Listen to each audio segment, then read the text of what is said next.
My dad disowned my sister and he is dying. How do I convince her to let him go? It was a typical Saturday in 2003, the kind where nothing seemed out of place. The house was quiet, except for the occasional laughter from the TV in the living room where Dad was going through some old mail that had piled up. Little did we know, that pile held a ticking time bomb that was about to blow our family apart. Dad was the kind of guy who liked to keep things organized, always trying to clear out junk mail and old bills on the weekends. But that day, he found something far different. An envelope that was neither a bill nor a simple letter from a friend. It was a series of romantic messages and hotel receipts, all pointing to one undeniable fact. Mom was having an affair. And not just with anyone, but with John, his childhood best friend. John and Dad were inseparable since grade school, sharing everything from baseball cards to life's biggest moments. John was more than a friend. He was the brother Dad never had. He was even the best man at my parents' wedding, standing proudly by Dad's side as he vowed to love Mom for better or worse. The irony of those vows now lay bare, revealed in the cruelest way possible. When Dad first saw those receipts and love notes, he sat there in disbelief. His hands trembled as he tried to piece together the timeline, the secret meetings, the betrayal from the two people he trusted most. It felt like a slap in the face, a betrayal that reached into the deepest part of his heart and tore it out. I was home that day, in my room, working on a school project, oblivious to the storm brewing downstairs. It wasn't until I heard a loud thud that I went down to check. There was Dad sitting on the floor, receipts and letters scattered around him, his face the picture of anguish. "What's wrong, Dad?" I asked, kneeling beside him, trying to make sense of the scattered papers. He didn't answer at first, just shook his head as if trying to wake up from a bad dream. But it wasn't a dream. With a shaky voice, he managed to put words to his pain. "It's your mom. And John. They've been seeing each other. Look at this," he said, handing me a hotel receipt dated just last week. The room fell silent, the weight of his words hanging heavily between us. I didn't know what to say or do. My mind raced with images of Mom and John, the times they had been a little too friendly, their laughter a bit too loud. It all made a twisted sense now. Dad spent the next hour explaining everything he had found. With each detail, his voice grew more resigned, a man coming to terms with his shattered reality. He had always been the strong one, the problem solver, the foundation of our family. Seeing him like this, broken and defeated, was something I had never prepared for. The days that followed were a blur of hushed phone calls and closed-door conversations. Dad confronted Mom, who at first denied everything, but the evidence was too damning to ignore. She finally admitted to the affair, her words hollow, her excuses flimsy. "I just fell out of love and John was there," she said, her voice void of the warmth it once had. "I'm sorry you had to find out this way." Sorry. The word echoed through the house, mocking the years of love and sacrifice Dad had poured into our family. He begged her to reconsider, to go to counseling, to try to mend what had been broken. But it was too late. Mom had made up her mind. She was leaving him for John. The news spread like wildfire, each of us kids reacting in our own way. Disbelief, anger, sadness, it all melded into a tumultuous storm that threatened to rip our family even further apart. Sarah, my twin sister, took it the hardest. She had always been the apple of Dad's eye, the one who could do no wrong. Yet in the weeks that followed, her demeanor changed.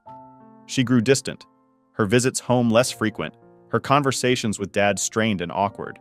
It was as if she blamed him for not being enough, for not keeping Mom happy. But I knew it was more complicated than that. It was about her loyalties being tested, her life being uprooted. Mom and John moved in together not long after the divorce papers were filed. It was quick, almost ruthlessly so. They settled in a fancy part of town, and soon enough, it seemed like Mom had a whole new life, one that didn't include us unless it was convenient. Dad, on the other hand, tried to keep things as normal as possible for us, but the strain was evident. He lost weight, his smiles became rarer, and the light in his eyes dimmed. Looking back, I realized that day marked the end of many things, of trust, of family unity, and of the innocence that once colored our daily lives.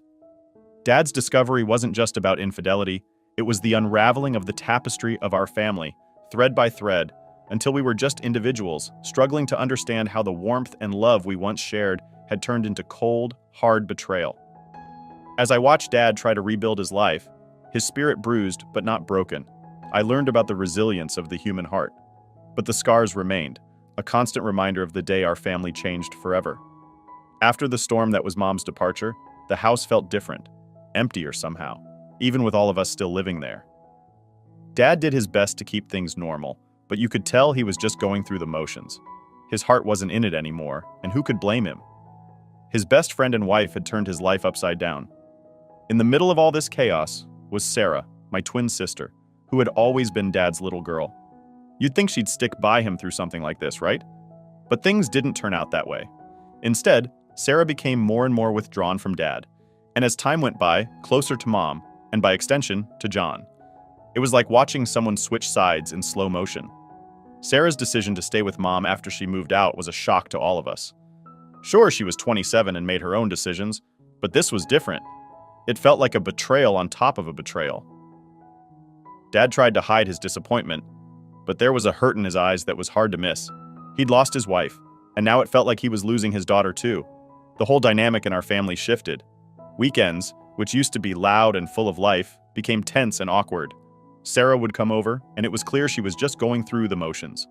Conversations were stilted, filled with long silences where there used to be laughter. It was like she was a guest in her own home, unsure of her place or what to say. Things got even more complicated when Sarah announced she was thinking of changing her career path. From as early as I can remember, she'd wanted to be a doctor, like Dad. He was a surgeon, and she'd always said she wanted to follow in his footsteps. But suddenly, she was talking about going to law school instead. It didn't take a genius to figure out that Mom and John were behind this. They were both lawyers, and it seemed they had their own plans for her. Dad was crushed. It was one thing to lose his wife to his best friend, but losing his daughter's aspirations too? That was a different kind of pain. He tried to talk to her about it, tried to understand her decision, but Sarah was adamant. "It's just something I need to do for myself," she'd say, but her words felt hollow. It was clear this wasn't just about her. John became a constant presence in her life, mentoring her, helping her with her law school applications, and even offering her a job at his firm once she graduated. It was like he was grooming her to take his place, erasing the parts of her that reminded him of Dad. The change in Sarah was hard to watch. She became more like Mom. Ambitious, sure, but also distant and calculating. The warmth that used to define her seemed to fade, replaced by a cool professionalism that didn't quite fit. Dad, for all his heartache, never stopped trying to reach out to her. He supported her decision to go to law school, despite his own reservations. He showed up at her graduation, beaming with pride, even though it was John's firm she'd be joining and not some prestigious hospital. The divide grew deeper with every passing year. Holidays were especially hard. Sarah would show up, but she was always in a hurry to leave, to get back to her new life with Mom and John. It felt like we were just checkboxes on her list of obligations, not her family. And it wasn't just Dad who felt the shift. The rest of us did too. We tried to understand, to be supportive, but it was tough. We missed our sister, the one who used to sneak out with us to go to movies, who'd spend hours talking about everything and nothing.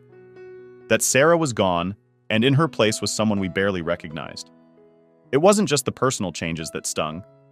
It was the feeling of injustice, of seeing someone you love choose the people who had caused so much pain over the family that had always been there for her. Every visit, every forced conversation was a reminder of what we'd lost. As Dad's health began to decline, a mix of stress, heartache, and perhaps just the weight of caring too much for too long, I watched him try to reconcile the image of the daughter he raised with the woman Sarah had become. He still loved her, that was clear, but there was a resignation in his love now, a sadness that spoke of things irrevocably changed. Looking back, those years were a slow unraveling of the tight-knit family we once were. We were all dealing with the fallout in our own ways, but for Dad, the betrayal was a double-edged sword, cutting deep and leaving wounds that no amount of time seemed able to heal. Sarah's shift in allegiance didn't just change her relationship with Dad, it changed her relationship with all of us. We became bystanders in her transformation, witnesses to a shift that none of us had wanted, but all of us had to accept. It was a painful realization, understanding that sometimes, no matter how much you want to hold on, you have to let go. And let go we did, each of us adjusting to the new normal in our own way, holding on to the hope that maybe, just maybe, things could one day be mended. But as each day passed, that hope grew dimmer, overshadowed by the reality of our fragmented family. 2017 was supposed to be a good year, a fresh start, or so we hoped. Sarah was getting married, and despite all the undercurrents of tension, there was a buzz of excitement around the event. Dad, ever the optimist, was determined to make the best of it. He had always looked forward to seeing Sarah in a wedding dress, walking her down the aisle, and handing her off to a new life of happiness. It was supposed to be one of those key moments, a bright spot in the messy aftermath of our family's split. Sarah had always known how much this meant to Dad. We all did. So when Dad wrote her a blank check for the wedding, it wasn't just about the money. It was a gesture, his way of saying he was still there for her, no matter what. He talked about it constantly whenever weddings came up on TV or when we attended one as guests. "When it's your turn, Sarah," he'd say, "it's going to be just perfect." The planning went on for months, and Dad was involved every step of the way. Despite their strained relationship, he never let his personal feelings toward Mom and John interfere with his efforts to be there for Sarah. He attended every tasting, every dress fitting, always enthusiastic, always supportive. But then, just one day before the wedding, everything came crashing down. Sarah dropped the news casually, almost too casually, during what we thought was a final routine check-in. "Oh, by the way, I decided that John and Dad are both going to walk me down the aisle," she said, flipping through her planner, not even looking up. The room went still. You could almost hear the collective heart drop. Dad's face, I will never forget it. It was as if someone had punched him right in the gut. The hurt was palpable, etched deep in his expression. Both of us. Why? His voice was calm, but you could hear the tremor of suppressed emotion. Sarah finally looked up, her eyes flicking between Dad and me as if she was weighing how much to reveal. "Well, John's been a big part of my life too, you know. It just feels right to have you both there." Dad tried to process it, to understand her point of view, but it was clear he was struggling. "But Sarah, I always thought—" His voice trailed off, the sentence unfinished, the dream unfulfilled. The argument that followed was unlike any we had witnessed before in our family. Dad, usually the peacemaker, the one who avoided confrontation at all costs, couldn't hold back. His pain, his disappointment, it all came pouring out in a torrent of words that seemed foreign coming from him.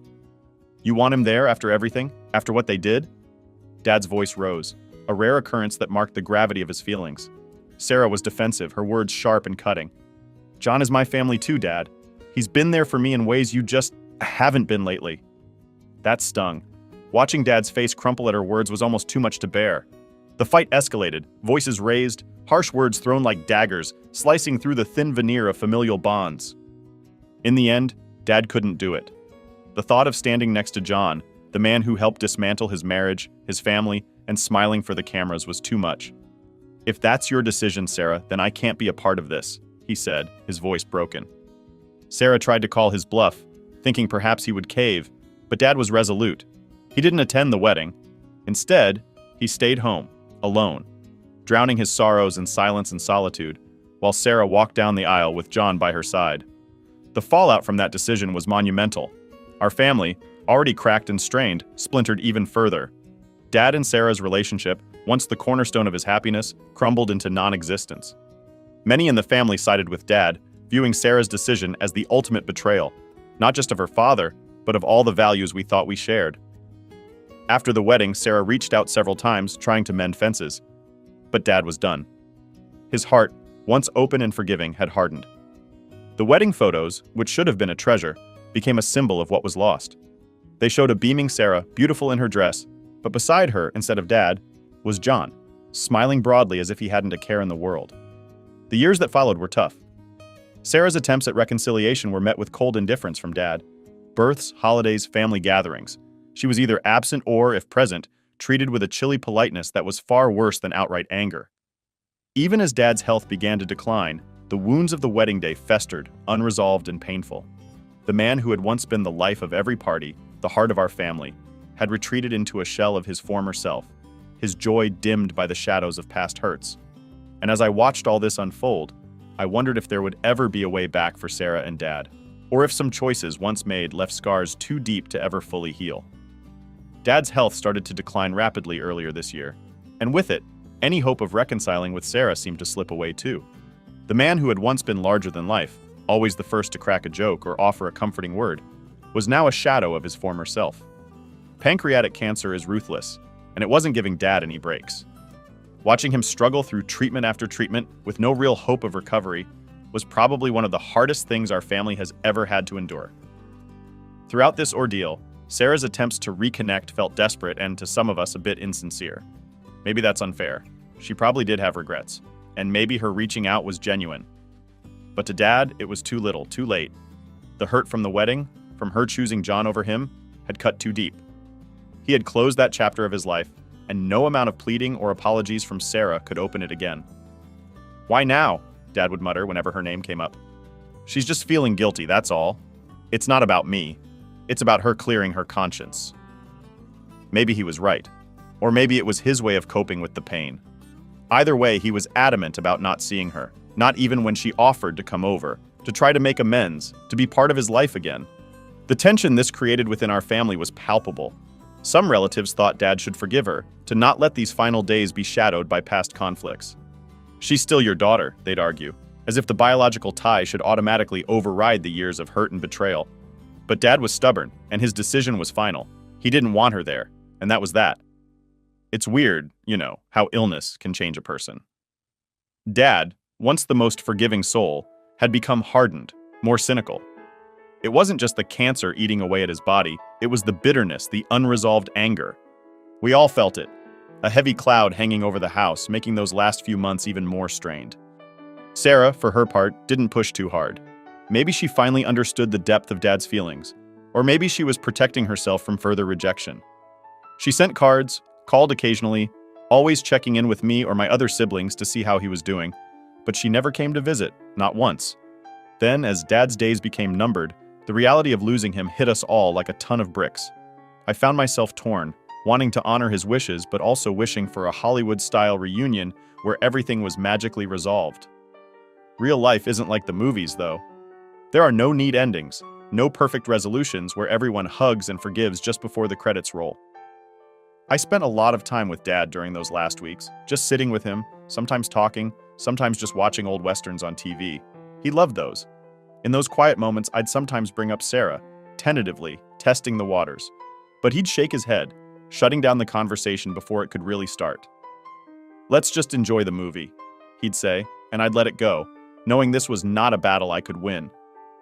Dad's health started to decline rapidly earlier this year, and with it, any hope of reconciling with Sarah seemed to slip away too. The man who had once been larger than life, always the first to crack a joke or offer a comforting word, was now a shadow of his former self. Pancreatic cancer is ruthless, and it wasn't giving Dad any breaks.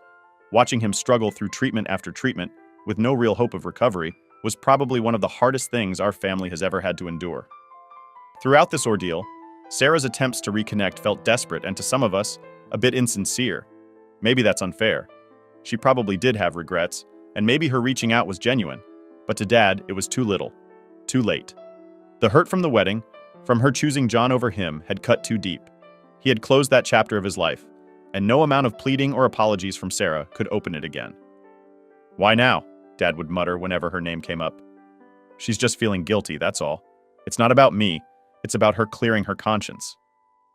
Maybe he was right, or maybe it was his way of coping with the pain. Either way, he was adamant about not seeing her, not even when she offered to come over, to try to make amends, to be part of his life again. The tension this created within our family was palpable. Some relatives thought Dad should forgive her, to not let these final days be shadowed by past conflicts. "She's still your daughter," they'd argue, as if the biological tie should automatically override the years of hurt and betrayal. But Dad was stubborn, and his decision was final. He didn't want her there, and that was that. It's weird, how illness can change a person. Dad, once the most forgiving soul, had become hardened, more cynical. It wasn't just the cancer eating away at his body, it was the bitterness, the unresolved anger. We all felt it, a heavy cloud hanging over the house, making those last few months even more strained. Sarah, for her part, didn't push too hard. Maybe she finally understood the depth of Dad's feelings, or maybe she was protecting herself from further rejection. She sent cards, called occasionally, always checking in with me or my other siblings to see how he was doing. But she never came to visit, not once. Then, as Dad's days became numbered, the reality of losing him hit us all like a ton of bricks. I found myself torn, wanting to honor his wishes, but also wishing for a Hollywood-style reunion where everything was magically resolved. Real life isn't like the movies, though. There are no neat endings, no perfect resolutions where everyone hugs and forgives just before the credits roll. I spent a lot of time with Dad during those last weeks, just sitting with him, sometimes talking, sometimes just watching old westerns on TV. He loved those. In those quiet moments, I'd sometimes bring up Sarah, tentatively, testing the waters. But he'd shake his head, shutting down the conversation before it could really start. "Let's just enjoy the movie," he'd say, and I'd let it go, knowing this was not a battle I could win. I'm very close to my dad, and these last few weeks are really difficult for me. How do I convince her to let him go? Update 1. A week after I posted the original post, my dad started getting worse. His health started declining really fast, and we lost him exactly 1 month ago. It wasn't pretty. I never thought it would be, but I never thought it would be that heartbreaking. It was in a lot of pain. He's been through so much in these last months, as heartbreaking as it was to us. He deserved to rest. He was tired. In the end, he was lucid enough to say his goodbyes to me and my older brothers. Hearing him saying what he said to me was one of the most painful and beautiful moments of my life. His words to me meant a lot. I won't say exactly what he said because I believe it's just too personal. Said goodbye to my daughters, 11 months old and 2 years old. It was just like when I was a kid. He gave them a kiss on the forehead, told them to be good girls, and said that he loved them. It was something I won't ever forget. And it hurts like hell that they are so young to understand what happened. They still ask about Grandpa. And every time I try to explain to them that he isn't coming back, they don't seem to understand that.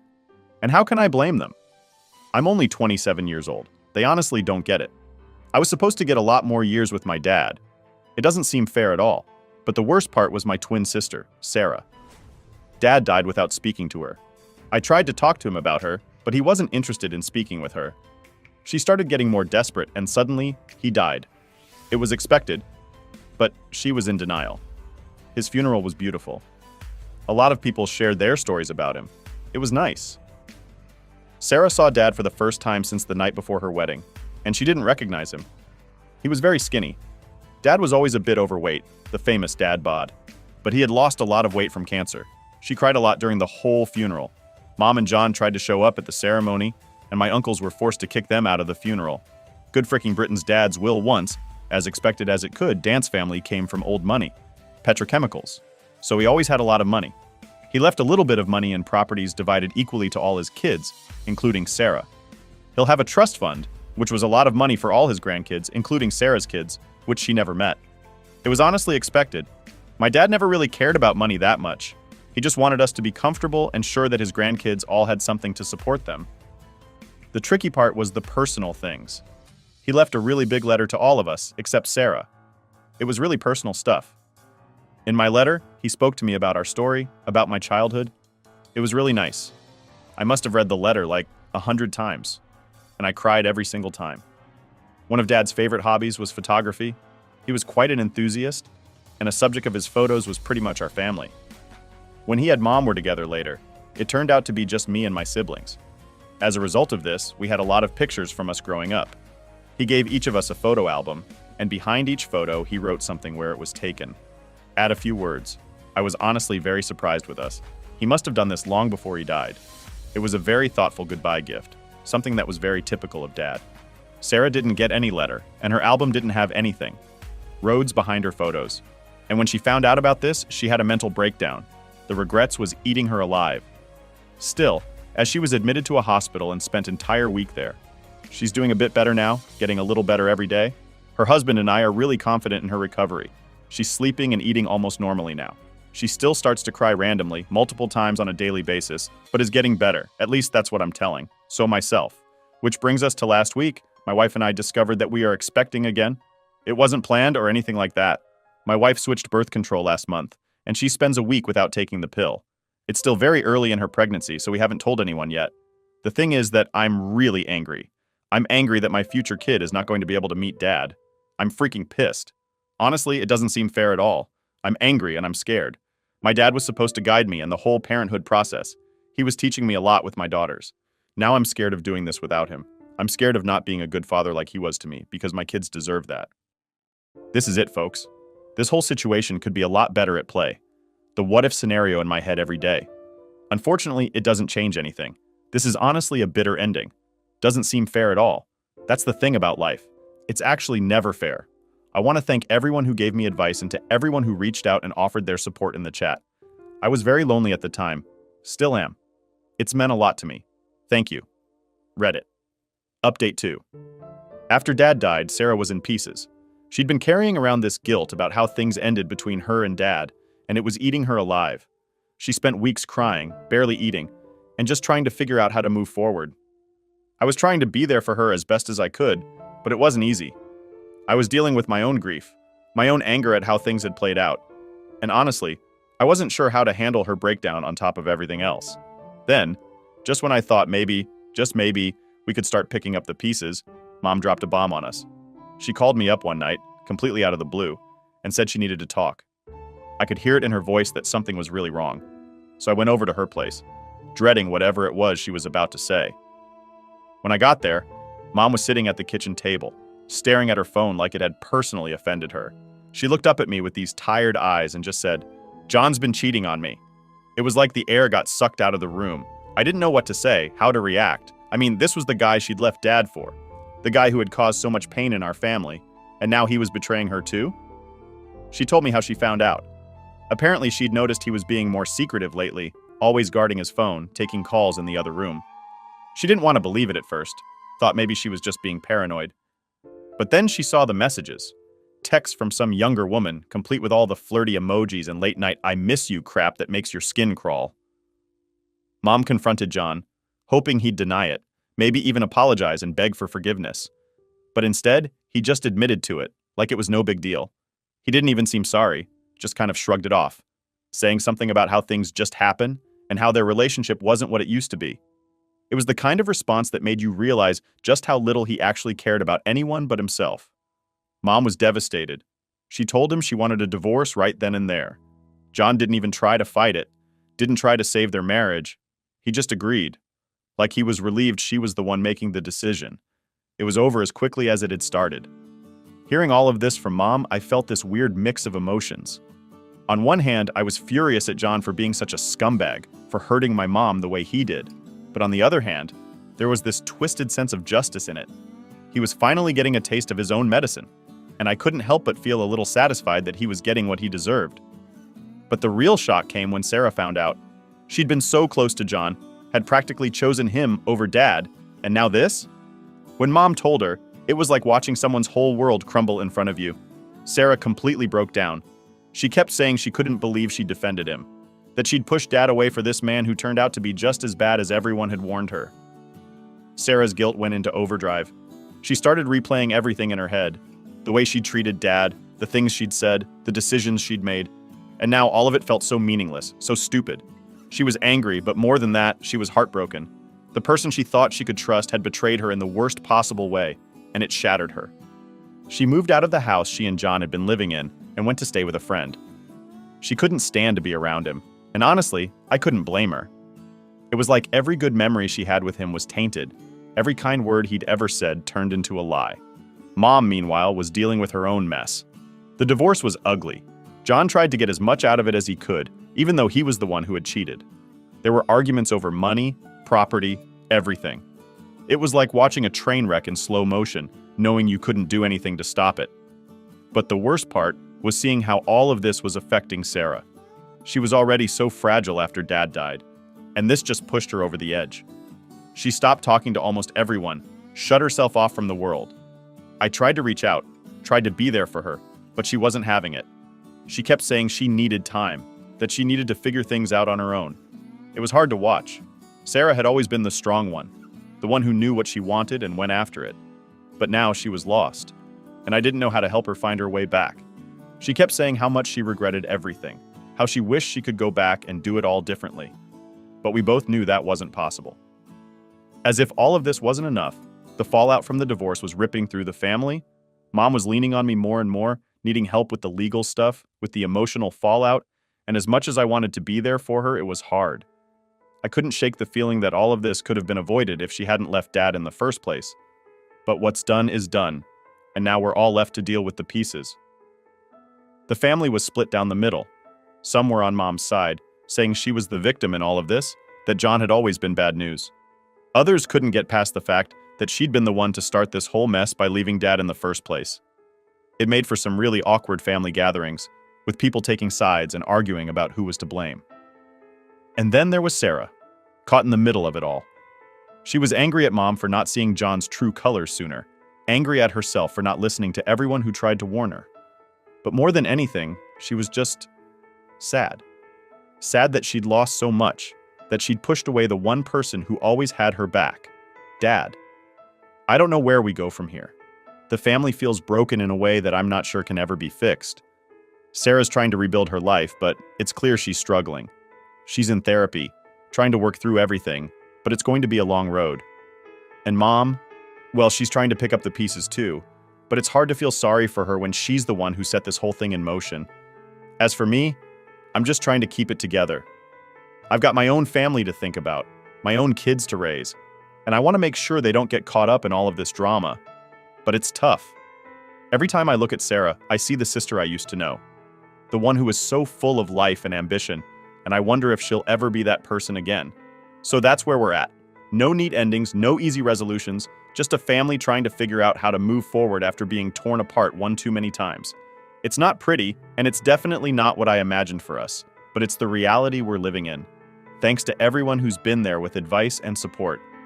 It means more than you know, especially on the days when it feels like everything's falling apart. Here's hoping we can find some kind of peace in all of this, even if it's a long way off. And as I watched all this unfold, I wondered if there would ever be a way back for Sarah and Dad, or if some choices once made left scars too deep to ever fully heal.